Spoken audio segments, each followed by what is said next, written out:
तो आज का टॉपिक है FTP, फाइल ट्रांसफ़र प्रोटोकॉल।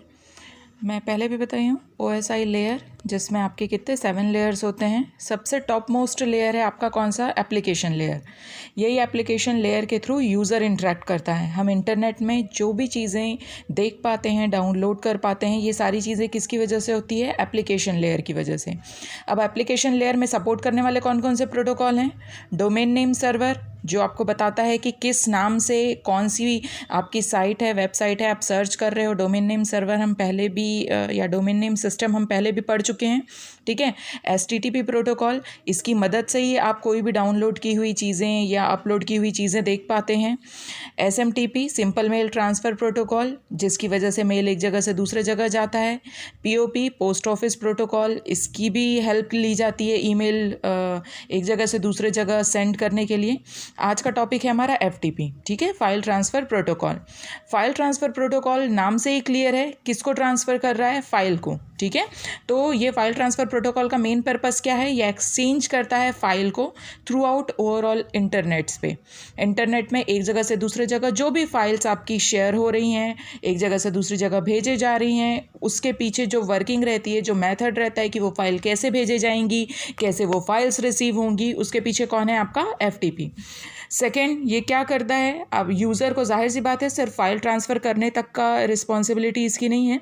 इसकी रिस्पॉन्सिबिलिटी है कि ये यूज़र को अपलोड और डाउनलोड करने भी देता है उन फाइल्स को।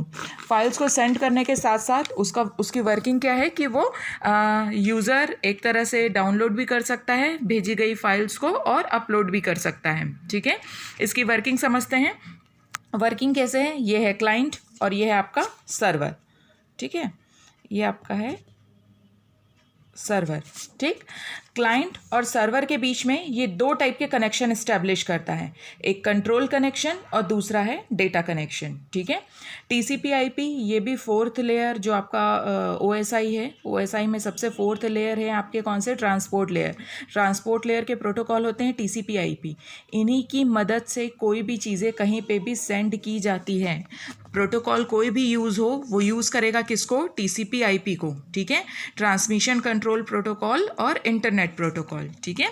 तो FTP की वर्किंग में क्लाइंट एंड सर्वर के बीच में दो कनेक्शन होते हैं। दो टाइप का कनेक्शन या वर्किंग इस्टेब्लिश होती है, कंट्रोल कनेक्शन और डेटा कनेक्शन। वन टाइम में जैसे ही डेटा कनेक्शन इस्टेब्लिश होता है, डेटा एक जगह से दूसरे जगह भेजा जाता है क्लाइंट से सर्वर की ओर, उस समय डेटा कनेक्शन इस्टेब्लिश होता है। कितना डेटा भेजा जाए, डेटा की रेट क्या होनी चाहिए, डेटा कितने टाइम में पहुँचे, क्योंकि डेटा पूरा एक साथ नहीं पहुँचता। मैंने पहले भी बताया था कि वो पैकेट्स के फॉर्म में जाता है, तो वो पैकेट की रेटिंग क्या हो, ये सब के लिए दूसरी वर्किंग होती है आपकी कौन सी? कंट्रोल कनेक्शन की। तो इस तरीके से FTP दो तरीके से काम करता है। एक डेटा भेजने का, डेटा को भेजने के लिए क्लाइंट और सर्वर के बीच में कनेक्शन इस्टेब्लिश करने का, डेटा कितना जाए, कैसे जाए, इसके लिए क्या करता है? वो कंट्रोल कनेक्शन करता है। फिर उसके बाद कुछ कैरेक्टरिस्टिक्स हैं FTP की। FTP जैसे कि अभी हम उधर वर्किंग में देखे भी कि वो TCP का इस्तेमाल करता है, जो कि ट्रांसपोर्ट लेयर में है, एक जगह से दूसरे जगह फाइल को ट्रांसफ़र करने के लिए। दूसरा है आपका कनेक्शन ओरिएंटेड प्रोटोकॉल।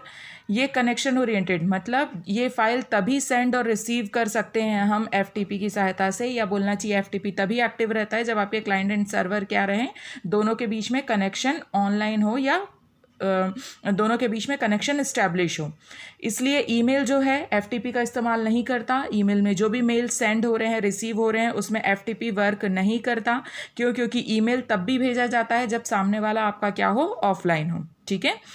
FTP के द्वारा कोई भी फाइल एक टाइम में ही ट्रांसफ़र होती है, चाहे वो सेंडर से रिसीवर की तरफ जा रही हो या रिसीवर से सेंडर की तरफ जा रही हो। साइमल्टेनियसली एक ही टाइम में FTP दोनों तरफ से एक्टिव नहीं होता है। तो ये था हमारा FTP।